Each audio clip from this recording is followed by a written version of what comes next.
एक शहर में अनिल नाम का एक इंसान रहता था। अनिल एक कपड़ों की दुकान पर काम करता था। उसकी बहुत साल पहले शादी हो गई थी। अनिल को हमेशा से लड़का चाहिए था। लड़का यह वंश का कुलदीपक होता है, पिता का नाम रोशन करता है और बुढ़ापे का सहारा होता है। पर लड़की शादी करके चली जाती है, ऐसी सोच रखने वाला वह पड़ोसियों को भी यह बात बताता था। शादी के कुछ साल बाद उसे 2 लड़के हुए। बड़े बेटे का नाम करण और छोटे बेटे का नाम किशन रखा। बाद में कुछ सालों बाद उसकी पत्नी का निधन हो गया। उसके बाद उसने उन दोनों बेटों का ख्याल रखा। समय बिता और उसके दोनों बेटे बड़े हो गए और अब दोनों बेटे नौकरी कर रहे थे। दोनों की शादी भी हो गई। शादी होने के बाद भी वह सब एक साथ ही रहते थे। कुछ साल एक साथ खुशी में गए, लेकिन बाद में दोनों भाई एक दूसरे के साथ झगड़ा करने लगे। दोनों बहुओं में छोटी छोटी बातों पर मतभेद होने लगी। ये सब देखकर अनिल को बहुत बुरा लगता था। अब दोनों ने अलग रहने का निर्णय लिया और वह अलग हो गए। फिर पिताजी का ख्याल कौन रखेगा, ऐसा सवाल निर्माण हुआ। दोनों बेटे एक एक महीना संभालेंगे, ऐसा तय किया। अनिल एक बेटे के साथ 1 महीने के लिए रहने लगा, फिर दूसरे बेटे के पास 1 महीना, ऐसा उसका बंटवारा हुआ। पर जैसे जैसे वक्त बीतता गया वैसे वैसे बहुओं और बेटों में अनिल को लेकर झगड़ा होने लगा। दोनों बेटों के घर में झगड़े का कारण अनिल रहने लगा।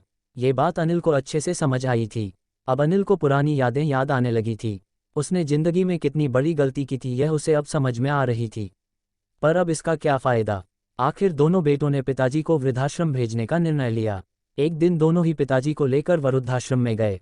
वहां जाने पर सभी औपचारिकता पूरी करके पिताजी को मिलकर वह दोनों अपने अपने घर वापस चले गए। बेटे घर जाने के बाद अनिल बहुत रोने लगा। उसके बाद वृद्धाश्रम में के कई लोगों ने उसे समझाया, पर वह बहुत दुखी हो गया था। अनिल को वृद्धाश्रम में आकर 8-10 दिन हो गए थे। वह किसी से भी बातचीत नहीं करता था और एक पेड़ के नीचे बैठकर विचार में मग्न रहता था। वहां के लोग उसे पूछते थे, पर उसने किसी को भी कुछ नहीं बताया। कुछ दिनों में वह एक व्यक्ति से थोड़ा बहुत बोलने लगा। बाद में दोनों की अच्छी दोस्ती हो गई। एक दिन वह दोनों बैठे थे, तब वह व्यक्ति अनिल को अपनी कहानी बताने लगा। वह बोला कि मुझे एक ही बेटा है। वह मेरे साथ छोटी छोटी बातों पर झगड़ा करता था। इस बात को मैं बहुत ऊब गया था। उस वजह से मैंने वृद्धाश्रम में रहने का निर्णय लिया। मुझे कभी कभी लगता था कि मुझे बेटे के साथ एक बेटी भी होती तो कितना अच्छा होता। कदाचित आज वह मेरे बुढ़ापे की लाठी बन सकती। उसका बोलना सुनकर अनिल और ज्यादा दुखी होगा और वह बहुत गहरे विचारों में खो गया। अनिल को दुखी अवस्था में देखकर उसके दोस्त ने इंसान ने पूछा, आप क्या सोच रहे हो? आपके सामने देखो, उस दिखने वाले 2 व्यक्तियों में से एक हमारे वृद्धाश्रम के मालिक है। उनका नाम कैलाश सेठ और दूसरी उनकी बेटी है, उसका नाम आराध्या है। वृद्धाश्रम का सारा काम उनकी बेटी संभालती है। कैलाश सेठ इनको एकमात्र बेटी थी। बेटी माँ और पिताजी से बहुत प्यार करती है, उतना ही प्यार वह वृद्धाश्रम के हर एक व्यक्ति से प्यार करती है। अनिल सिर्फ उसकी तरफ देखते ही रह गया और उसका मन और भी ज्यादा दुखी होने लगा। रात होने लगी थी। हर एक वृद्ध अपने अपने रूम में जाने लगे। अनिल भी उसके रूम में जाता है। रात का खाना जल्दी खाकर सब लोग सो जाते हैं। अनिल को उसका भूतकाल याद आता है। अनिल की शादी होने के बाद उसे पहली बेटी हुई थी। उस वक्त उसे बहुत गुस्सा आया था। पत्नी के मना करने के बाद भी गुस्से में उसने बेटी को उठाया और दूर जाकर उसे वहां छोड़ आया। पर अब पश्चाताप करने के सिवाय रास्ता भी नहीं था। अनिल को रात भर नींद नहीं आई। दूसरे दिन वृद्धाश्रम में एक छोटा सा प्रोग्राम था। हर एक जन जल्दी उठता है और अपने अपने काम में लग जाते हैं। दोपहर को सब लोग हॉल में एकत्रित हुए। कैलाश सेठ और आराध्या भी आए हैं वहां पर। प्रोग्राम चालू था तब कैलाश सेठ का ध्यान 2-3 बार अनिल की तरफ गया। अनिल उनको बहुत उदास बैठा हुआ दिखा। उनको लगता है कि शायद उसकी तबीयत अच्छी नहीं होगी।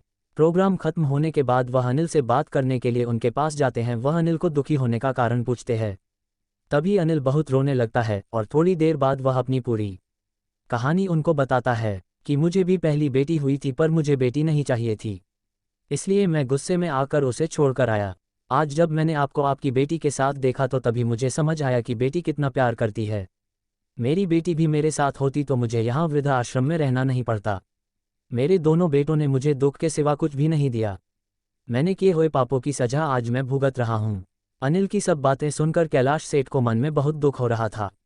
दुखी होकर वो अनिल को बोलते हैं कि यह मेरी बेटी नहीं है। मुझे यह नदी किनारे मिली थी। मैं उसे घर ले आया और बहुत प्यार से बड़ा किया। मैं और मेरी पत्नी उससे बहुत प्यार करते हैं और वह हम दोनों से भी उतना ही प्यार करती है। पूरी कहानी सुनने के बाद अनिल बोलता है कि मैंने मेरी बेटी को भी नदी के किनारे मंदिर के पास छोड़ा था। ये सुनकर कैलाश सेठ को थोड़ा गुस्सा आया और वह वहां से निकलने ही वाले थे। तभी उसी वक्त वह अनिल को पूछते हैं, आपकी बेटी का बर्थ मार्क वगैरह आप बता सकते हो क्या? अनिल ने तुरंत जवाब दिया, हाँ बता सकता हूँ। उसके बाएं हाथ पर और पैर पर एक एक उंगली ज्यादा थी। यह जवाब सुनकर कैलाश सेठ को विश्वास होता है कि आराध्या उसी की ही बेटी है। ये सब सुनकर कैलाश सेठ वहां से चला जाता है। वह चले जाने पर आराध्या वहां पहुंचती है और वह अनिल को बोलती है कि मैंने आप दोनों की पूरी बात सुन ली है। आपने मेरे बारे में जो भी कहा वह सुनकर मेरा मन बहुत दुखा है। एक पिता खुद की बेटी के बारे में ऐसा निर्णय ले सकते हैं, ये सुनकर मुझे बहुत बुरा लगा। आपने जो भी किया वह बहुत गलत था। आपने मुझे बेटी बोलने का अधिकार खो दिया है। मैं आपकी बेटी होकर भी आप मुझे रास्ते पर छोड़कर चले गए थे, और मैं उनकी बेटी ना होते हुए भी उन्होंने मुझ पर जान निछावर कर दिया, इसलिए वही मेरे सच्चे पिता है। आप इस वृद्धाश्रम में रह सकते हैं, पर आज आपने उनके सामने जो बोला है वह फिर कभी भी उनके सामने मत बोलिएगा, क्योंकि आज तक मैंने उनको इतना दुखी कभी भी नहीं देखा। इतना बोलकर आराध्या वहां से चली गई। अनिल सिर्फ आंखों में आंसू लाकर उसकी तरफ देखता रह गया और अपने नसीब को दोष देता रहा। दूसरे दिन सुबह किसी को भी ना बताते हुए अनिल वृद्धाश्रम छोड़कर चला गया।